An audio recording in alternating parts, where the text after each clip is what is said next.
त्यांचं वर्तन म्हणजे पद्मपत्र विवाह असा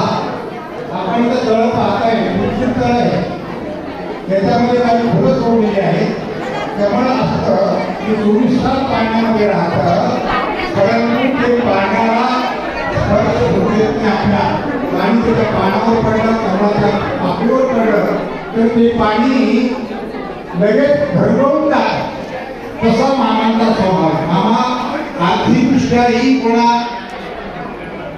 लिंपित नाही, वस्तू मिळतात ते निर्हेतुपणे वापरून देतात. हे मी बालपणापासून पाहत आहे.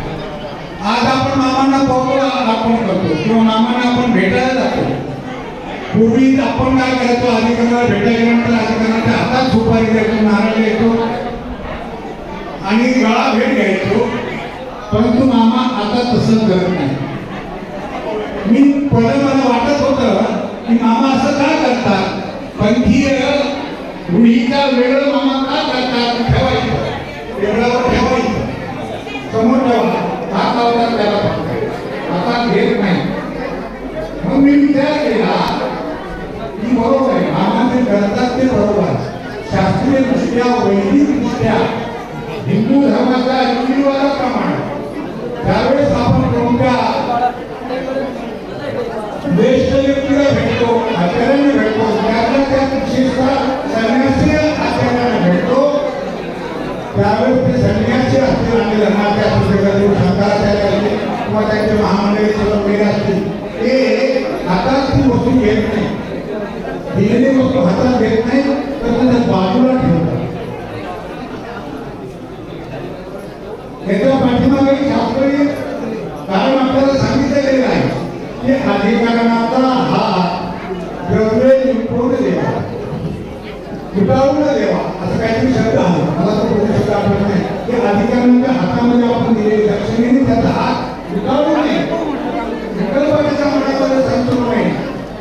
हा जो दृष्टिकोन आहे तो मग विचार केल्यानंतर महादेवासाठी योग्य आहे असं मला वाटतं. मामा वस्तूला स्पर्श करत नाही म्हणजे त्यामध्ये ते लिंपित होत नाही. तशीच वृत्ती असावी लागते साधूची. हा मी या ठिकाणी विषय मांडला, जास्त बोलणार नाही, कारण ऐकण्याचे परिस्थिती असते आणि बोलणाऱ्याची परिस्थिती दोन्ही एकत्र आल्या, कान आणि वाचा आहे दोन्ही एकत्र आल्यानंतर ते व्याख्यान, ते शब्द ते अंतःकरणामध्ये खचतात आणि हा तसा प्रसंग नाही आणि असू नये, कारण आपल्याला गुरुपूजन महत्वाचं आहे.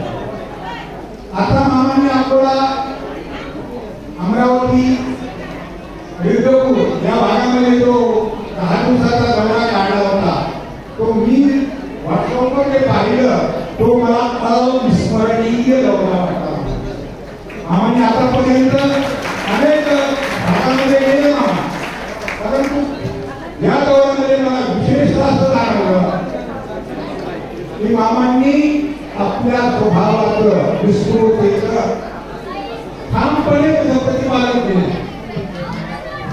एका ठिकाणी मामांना मुकुट घालत होते, मामाने हाताने मागितलं.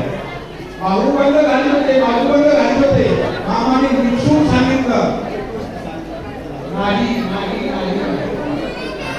मामांनी रंगीत उभी घेतली नाही, रंगीत त्याला आता भाषेमध्ये काय म्हणतात, जोड आपलं जोड सोडं सुद्धा घेतलं नाही. हा आमच्यासाठी अभिमानाचा विषय. कारण आता पाहतोय आम्ही 5-7 वर्षामध्ये ग्रंथामध्ये आसाराम बापूंची प्रवृत्ती वाढली लागली. आसाराम बापू आता कुठे आपलं सगळं माहित आहे, का आहे तेही आपल्याला माहित आहे. ही प्रवृत्ती आपल्यामध्ये वाढत आहे पंथामध्ये आणि हे आमच्या सरकार अतिशय उत्तर आहे. कारण मी सुद्धा कोणत्या प्रकारची रंगी टोपी आतापर्यंत घालून घेतली नाही, पगडी घालून घेतली नाही.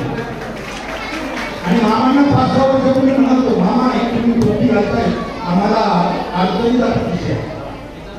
5-6 वर्षापूर्वी बोलतो मामांना. आता मामा ऐकत असते, त्यांचं लक्ष माझ्याकडे असते, काय बोलतो.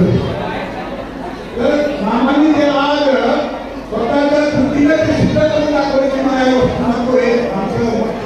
आमचं उजळ झालं, त्यांच्या कृतीमुळं आमचं उजळ झालं.